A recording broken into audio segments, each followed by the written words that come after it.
10. Jadi hari ini kita mau praktikum teknologi pakan ikan. Selamat datang di segmen pengenalan materi dan metode praktikum. Tujuan utama praktikum ini adalah mengetahui aktivitas mikroorganisme pada proses fermentasi bahan baku pakan ikan sebagai upaya meningkatkan kualitas nutrisi pakan. Mari kita ketahui alat apa saja yang akan kita gunakan. Di sini ada toples, ukurannya 10 liter yang berfungsi untuk wadah fermentasi. Kemudian ada baskom untuk mencampurkan bahan-bahan fermentasi. Ada latex agar tangan kita tidak kotor. Ada tisu juga yang memiliki fungsi untuk mengelap. Selanjutnya adalah proses penimbangan bahan yang terdiri dari punggih kelapa sebanyak 200 gram, dedak 200 gram, tepung ikan 40 gram, campur 4 gram, dan molasses sebanyak 200 ml.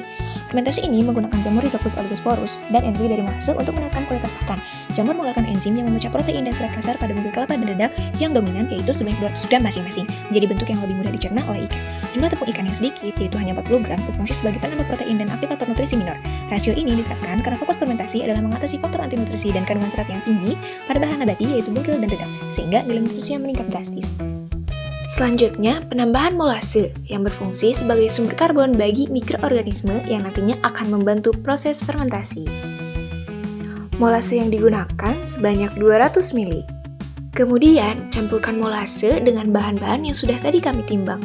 Setelah itu, bisa langsung dihomogenkan supaya tercampur dengan rata. Molase atau yang sering kita kenal adalah tetes tebu merupakan sumber karbon dan gula sederhana yang sangat penting. Molase berfungsi sebagai nutrisi bagi mikroorganisme starter agar dapat berkembang biak dan bekerja secara optimal. Lalu, apakah bisa diganti dengan yang lain? Tentu saja bisa, seperti laktosa, maltosa, dextrin, ataupun sumber tebu lainnya. Tapi, disesuaikan juga dengan budget pembuatan pakan dan tujuan fermentasi. Penggunaan molase ini sebanyak 1:1 dari bahan-bahan yang sudah ditimbang. Masa udah beli latex nggak ngaduk ya? Selanjutnya, pencampuran seluruh bahan yang sudah ditimbang. Campurkan bahan dengan rata sampai tekstur sedikit menggumpal dan warna kecoklatan dari molase yang tadi ditambahkan. Setelah itu, penambahan jamur sebagai starter yang akan mengurai senyawa kompleks menjadi lebih sederhana. Starter aja. Jamur yang ditambahkan adalah jenis Rhizopus oligosporus atau yang kita kenal ragi tempe. Tambahkan sebanyak 4 gram, tapi timbang dulu agar ukurannya sesuai. Selanjutnya, tuang ragi tempe pada bahan yang sudah kita campurkan tadi. Kemudian, aduk lagi sampai dengan rata.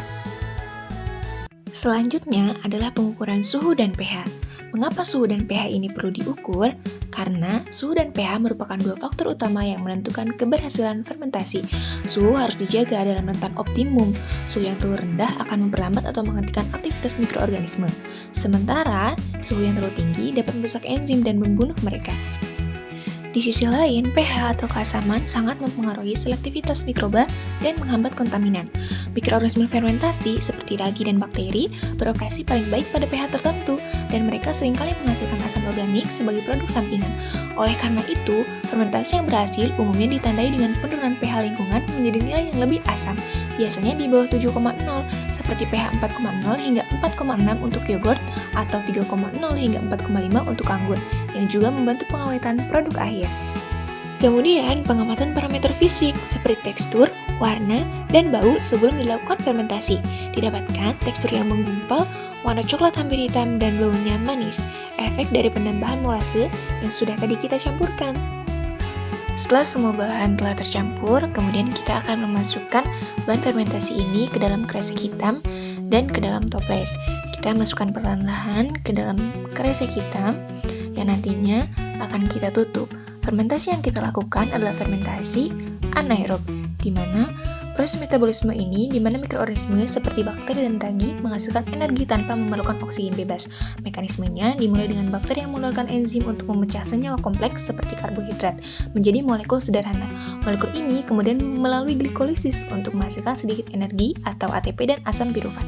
Kunci dari fermentasi anaerob adalah regenerasi pembawa elektron NAD+ dari NADH. Asam pirufat bertindak sebagai penerima elektron terakhir, mengubah dirinya menjadi produk sampingan seperti asam laktat atau etanol.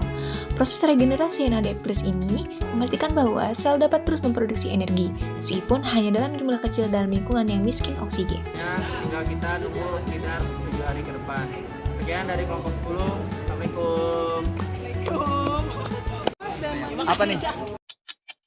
Kita yang sudah difermentasi selama 7 hari dengan tekstur terakhir itu agak padat dan menggumpal, dan teksturnya itu masih kasar. Untuk pH dan suhunya belum kita cek. Ntar kita cantumkan di sini. Nih, untuk baunya, kenapa baunya ke muka gue? Muka gue bau bukan ininya. Baunya menyengat, manis menyengat. Dah.